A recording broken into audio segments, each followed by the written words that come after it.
साधारण ब्याज की एक दर पर कोई धनराशि, एक लेवल और ऊपर कर रहा हूं, ये एक लेवल और ऊपर चला गया सवाल। सिंपल इंटरेस्ट की एक दर पर कोई राशि 2 साल में खुद की 8/7 गुना हो जाती है, ब्याज की दर ज्ञात करें। सिंपल इंटरेस्ट पर कोई धनराशि 2 साल में 8/7 गुना हो जाती है। ये पिछले सवाल की तरह नहीं लिखा हुआ, अलग है। सवाल में बोला है आप सिंपल इंटरेस्ट पर कोई पैसा इन्वेस्ट करते हो, ये धनराशि जो आप इन्वेस्ट करते हो वो धनराशि 2 साल में खुद की 8/7 गुना हो जाती है। इस बात का क्या मतलब है? इस बात कोई धनराशि 2 साल में, कोई धनराशि 2 साल में खुद का 8/7 गुना हो जाती है। इस बात का मतलब है कि अगर आप 7 रुपए इन्वेस्ट करते हो, 7 रुपए इन्वेस्ट करते हो, तो 2 साल बाद ये 8 रुपए अमाउंट बन जाते हैं, 2 साल बाद।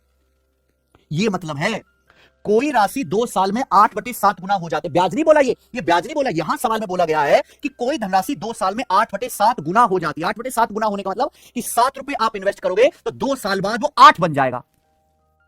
क्लियर है? 7 रुपए इन्वेस्ट करोगे, 2 साल बाद 8 अमाउंट बन जाएगा, यानी कि आपको ब्याज कितना मिलेगा? आपको 1 रुपए ब्याज मिलेगा मेरे प्यार में, है ना। अगर 7 रुपए 8 बने तो आपको 1 रुपए ब्याज मिलेगा। कितने रुपए के प्रिंसिपल पर? 7 रुपए के प्रिंसिपल पर।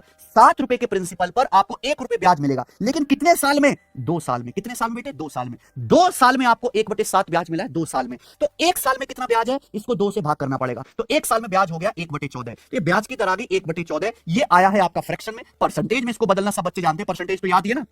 1/14 की परसेंटेज वैल्यू 7:1/7% पर एनम। ये ब्याज की दर आ गई। कोई राशि सिंपल इंटरेस्ट से निवेश करने पर 18/5 साल में खुद की 77/50 गुना हो जाती है, ब्याज की दर क्या है? बताओ बच्चों। सवाल यह है कि कोई धनराशि सिंपल इंटरेस्ट से इन्वेस्ट करने पर 18/5 साल में, 18/5 का क्या मतलब है? 18/5 मतलब 18 को अगर 5 से भाग करेंगे 3.6 साल। कोई धनराशि 3/5 साल में खुद का 77/50 गुना हो जाती है, ब्याज की दर क्या है? 77/50 गुना होने का मतलब है कि अगर आप 50 रुपए इन्वेस्ट करोगे तो 77 रुपए अमाउंट बन जाएगा। अगर आप 50 रुपए का प्रिंसिपल इन्वेस्ट करोगे, 50 रुपए इन्वेस्ट करोगे तो 77 रुपए अमाउंट बन जाएगा। कितने साल में? 3.6 साल में। आप बताओ प्यारे बच्चों, आपने 50 रुपए इन्वेस्ट करे तो 77 रुपए अमाउंट बन गया, तो आपको ब्याज कितना मिला? 27। अगर 50 रुपए 77 बन चुके हैं तो आपको 27 रुपए ब्याज मिला मेरे दोस्तों, 27 रुपए ब्याज मिला। क्लियर है? आप बोलोगे हाँ। अच्छा, ये तो बड़ी आसानी से हो भी गया प्यारे दोस्तों, यानी कि 54%। 1/50 2%, 27/50 54%। अल्टीमेटली आपको 54% ब्याज मिला, लेकिन कितने साल में? 3.6 साल में। तो 1 साल में कितना ब्याज है? 1 साल में कितना ब्याज है? 3.6 से डिवाइड कर देंगे।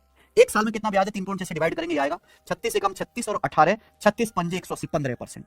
तो ब्याज की दर आ गई 15% पर एनम। यही सवाल का करेक्ट आंसर है, D option 15। In a certain time, a sum of money becomes 5 times itself. If at the rate of 16% per annum, then the certain time is.